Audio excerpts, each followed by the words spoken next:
Okay, ito sana makatulong sa mga transformer owner dyan or mga big eye. Para ito sa inyo sa mga may problema sa clutch na matigas apakan, matigas ikambyo at nagbabago-bago yung kanyang adjuster. So pasensya na kayo guys, wala tayong light sa yung flashlight ng cellphone natin kasi lobat.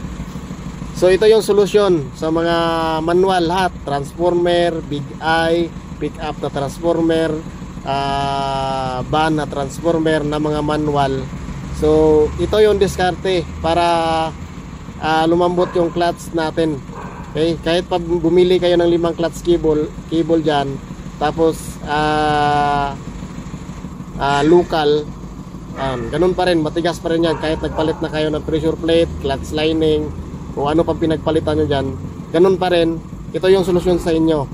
Okay, so ang ginagawa ko dito, bumibili ako ng clutch cable ng multicab na kina-convert ko dito para lumambot yung clutch. So gawin natin yung ulo nyan at yung ulo nun doon sa may transmission banda, yun lang yung ibalik natin. Tapos papalitan natin siya ng cable na buo na wala nang nakalagay na rad. Yan, actually may mga rad yan. Wala ang ano ba. Yan, may rad yan. So ngayon, ginawa natin, bumili tayo ng clutch cable. Ito, pang scram ito. Yan, pang scram yan. So ano din kayo sa quality ng binibili nyo na clutch cable. So hanapin nyo ang clutch cable na ganito yung kanyang body, yung parang makinis. Yan, makintab. Ayan, makintab yung kanyang ano. Kasi ang loob niyan mayroong plastic. Ayan. So ito yung kanyang ano, pormahan ng kable niya yan. Okay, so may plastic ang loob nito ng kable na ito. So gawin natin, putulin natin dito. Yan, putulin din doon sa ano niya, tapos sukatin natin hanggang sa ma-reach niya yun hanggang sa dulo. So ang gawin natin dito, i-convert itong ulo niya, palitan natin ito ng para doon. At tuturo ko sa inyo kung paano ito gawin. Yan. So ito na yung clutch cable. Palit natin ito.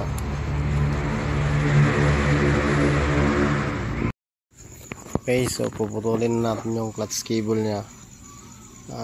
Unahin natin itong kanyang original, kunin natin yung pinakadulo niya para mailagay natin doon, kasi nga ang kailangan natin dito ay kanyang body lang. So ito na yung pinakadulo niya, yung doon banda sa transmission, yung sa may fork niya.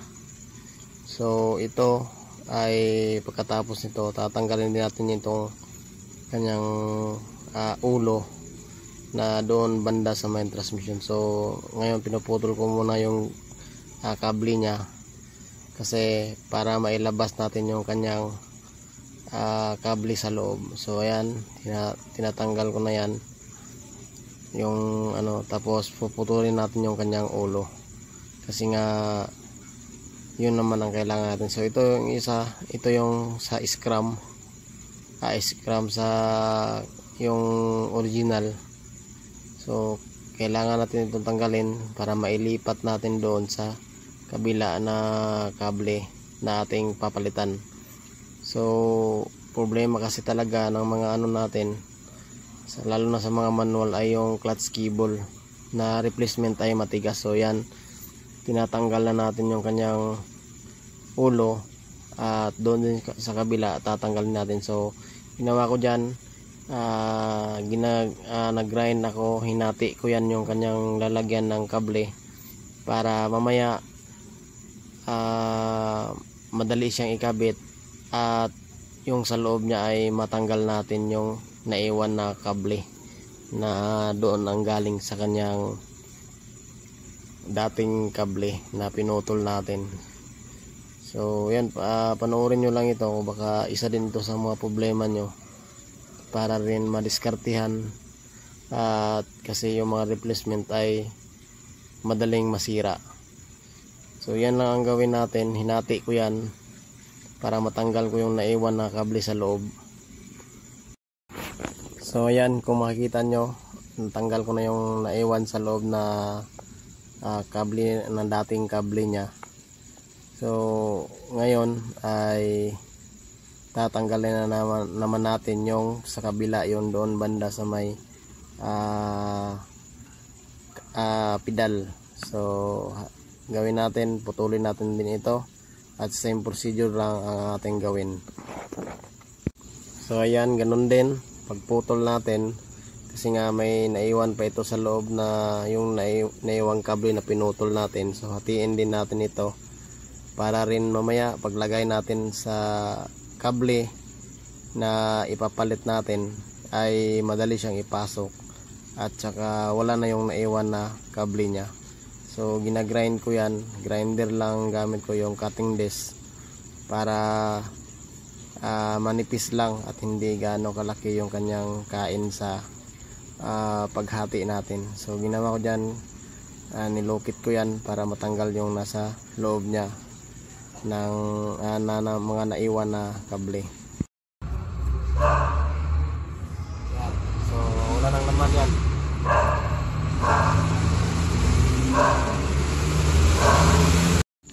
Okay, so syempre dahil natanggal na natin yung mga naiwan na kable nya, ay ginawa ko, inipit ko ulit at pabikain natin para pagpasok natin ng bagong kable ng scrum na multicab ay madali siyang maipasok natin. Okay, so sa parte nito, yung kanyang katawan ng kable ay pinataasan ko siya konti para mga isang dangkal, para naman pagkabit doon ay may clearance siya konti. So okay lang sumobra, hindi lang siya makulang, kasi nga pag kulang ay hindi ka makakapag-adjust kasi nga hinihila na siya. So ayun, at pinapasok na natin yung ating tinanggal doon sa kabila sa dati niya. So simple lang naman siya ipasok, basta napabuka mo na siya konti.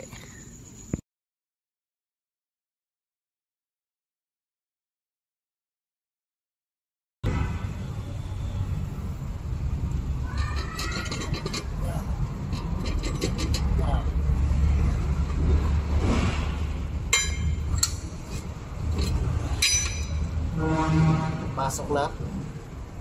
So iipit natin ito.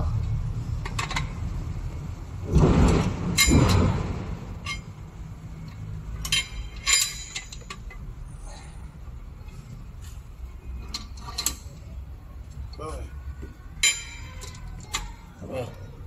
So kita nyo, naipit na siya. Ayan. Kahit talo yan ganito pwede, yung original nya. Ito na namang para sa dulo niya. Put natin dito.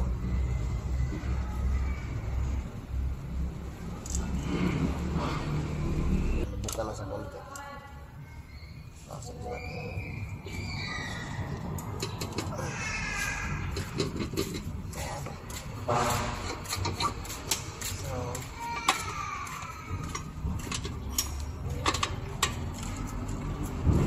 Yan, dahil napasok na siya, iipit din natin ito para mag-lock siya.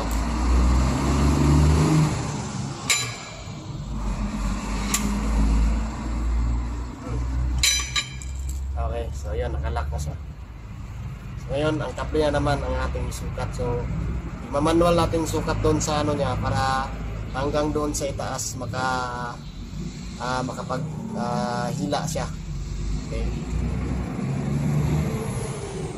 Okay, ayan. So yan yung ginawa natin guys. Kung makikita nyo, diretso na yan dyan sa kanyang pinakapaa. Yan, diretso na yan dyan. So punta natin doon sa transmission. Hindi na, wala na ito kasi natatanggal ito, minsan napuputol. So diretso na yan sa dyan. Yan, kung makikita nyo, yung adjuster nya, pinul ko pa atras yan para mamaya kung magluwag may ano pa siya, magsisiting pa siya doon sa pinagkakabit-kabit natin, ay kahit hanggang dito makaka-adjust ka pa kasi dito yan siya. Makikita nyo na yan dyan, ano niya. So ngayon, tingnan nyo, hindi ko pa nilagyan ng lock ito. So dito tayo maglalagay ng yung lock niya. At dito, dito natin ilagay. So dito tandaan natin yan dito. Diyan tayo maglalagay ng lock niya. So yan, at mamaya lagyan natin, napapakita ko sa paano ako maglagay ng lock dito. So ayan, ito na yun guys. At marking ko yun dyan ng ano, ng pentel pin. Ayan. Ayan, so may marking yan ng pentel pin. Yan, dyan ko siya puputulin. So nasukat ko na yan dyan, nakakabit na yan doon sa taas. At nasukat na rin ito. So puputulin natin ng grinder yan. Okay, ayan. Pagkatapos lagay natin ito. Una ito. Kasi ito yung nag-ano sa clutch nya. Yan. Washer. So dito kuha kayo ng 8mm yata na nut na ano, 10 o 7 ba yun, yung nut ng gis na ang ulo niya gis. So yun yung iipit natin dito. Pwedeng ano nyo lang ng martilyo, pero sa akin may gato kasi dito. Papaipit natin dito hanggang sa mag-lock siya. At matibay naman, pakita ko sa inyo mamaya. Yung nut na 10, pwede rin 8. Kung meron kayong 8, pwede rin. So ito, una nyo muna ito kabit. Sunod rubber. Yan, sunod itong washer nya. Sunod itong nut. So gagawin natin dito, iipit natin yan, anuhin nyo konti, ito panuhan nyo konti para makapag-lock pa tayo mamaya. So sinsya na hindi tayo makapag-ano talaga ng ano natin, pero magsikap natin na maano talaga ng maayos. Okay, yan, kita nyo yan guys. Napilipit na yung nut na yan. So yung na ano na konti na A1 na ano niya, so yun yung ginawa nating parang lock na rin mismo. So kapit na yan, at least nakalock din siya. So ngayon mas maganda talaga pag may gato. And so siyempre yan. So ganun lang. Okay, mamaya pati try natin sa customer ito kung gaano ba kaswabing clutch ito nung nung hindi pa napalitan at itong napalitan na. So marami na akong ginawa nito na kahit nagpalit na ng ilang bisis ng clutch cable, nagpalit na ng pressure plate, ng lining, ganun pa rin, matigas pa rin. Pero ang stock nito talaga ay malambot. So katagalan talagang hindi maiwasan na masisira talaga ang clutch cable ng mga unit natin. So yun, mamaya papatry natin sa customer natin. Yan. So ano masasabi mo sa clutch natin, sir? Okay na. Pila na kami kayo nag-usahay, sir?